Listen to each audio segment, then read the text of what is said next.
BJP ने विधानसभा चुनाव नतीजे आने के बाद 11 दिन बाद मुख्यमंत्री का ये चुनाव किया है। दिल्ली में बीजेपी विधायक ने रेखा गुप्ता का नाम चुना। वो दिल्ली के अगली मुख्यमंत्री हैं। उन्हें गुरुवार दोपहर 12 बजे शपथ लेने का जो उनका कार्रवाई होगी वो पूरी होगी। वो शालीमार बाग सीट से राजनीतिक सफर में अपने विधायक के उस कार्यभार को आगे बढ़ाएंगी और मुख्यमंत्री होते हुए उस सीट को आगे लेके जाने वाली हैं। राजनीतिक सफर में वो विद्यार्थी परिषद एबीवीपी से उन्होंने अपना कार्यकाल शुरू किया था। छात्र राजनीति करते हुए वो दिल्ली विश्वविद्यालय से चुनी गई थी। वे मूल रूप से हरियाणा की रहने वाली हैं। वहां उनका गांव पड़ता है जुलाना, लेकिन उनके पिता नौकरी की वजह से दिल्ली आए थे। बीजेपी ने दिल्ली में महिला और वैश्य समुदाय की आबादी को देखते हुए रेखा गुप्ता पर दांव खेला है। राष्ट्रीय स्वयंसेवक संघ के समर्थन से उनको राष्ट्रीय मुख्यमंत्री चुना गया है। इस बैठक में बीजेपी के केंद्रीय पर्यवेक्षक रविशंकर प्रसाद और ओपी धनखड़ ने अपनी पूरी ताकत लगाकर उनको मुख्यमंत्री की ये उपाधि दी है। इस वक्त देश में बीजेपी को कोई भी महिला मुख्यमंत्री नहीं है। केवल राजस्थान में दिया कुमारी एक महिला उप मुख्यमंत्री हैं और बीजेपी के पास अभी तक कोई महिला ऐसा चेहरा नहीं था जिसको लेकर वो महिला सशक्तिकरण का अपना जो भार है वो आगे की तरफ दे पाए।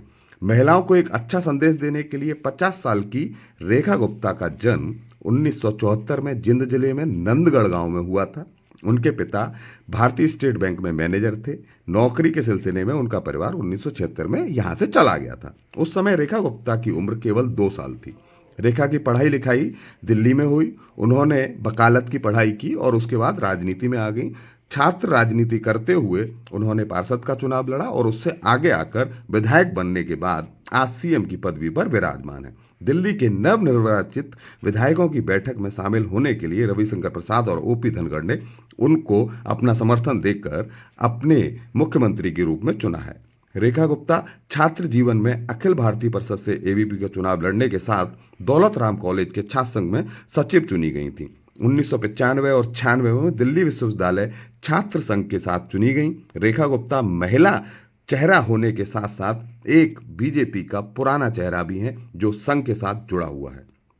दिल्ली विश्वविद्यालय से पढ़ाई करने के बाद 2003 और 4 में भारतीय जनता युवा मोर्चा में शामिल हो गई थी। उन्होंने दिल्ली भारतीय जनता युवा मोर्चा का सचिव बनाया गया था। 2004 और 6 तक युवा मोर्चा के राष्ट्रीय सचिव पद पर रहने के बाद वो समय दिल्ली की महासचिव बनाई गई और बीजेपी की महिला मोर्चा की राष्ट्रीय अध्यक्ष के पद पर उनको पदभार दिया गया था। नई सरकार का शपथ ग्रहण गुरुवार को होने वाला है और रामलीला ग्राउंड में होने वाला है और इस ग्राउंड को इस तरह से सजाया गया है और यहाँ बहुत सारी विभूतियां आने वाली हैं।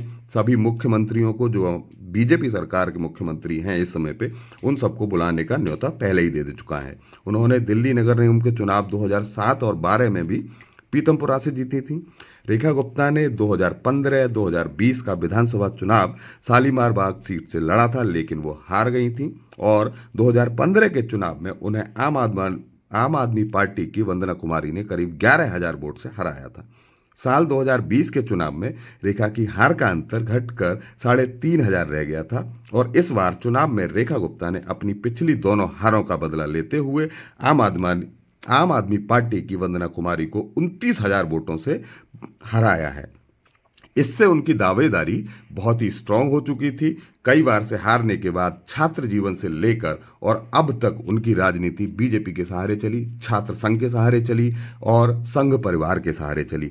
तो आज मुख्यमंत्री का चेहरा होने के बाद उन्होंने महिला सशक्तिकरण का जो बीड़ा अपने कंधों पर उठाया है और भावी मुख्यमंत्री होने का जो सफर है वो हमने आपके सामने रखा।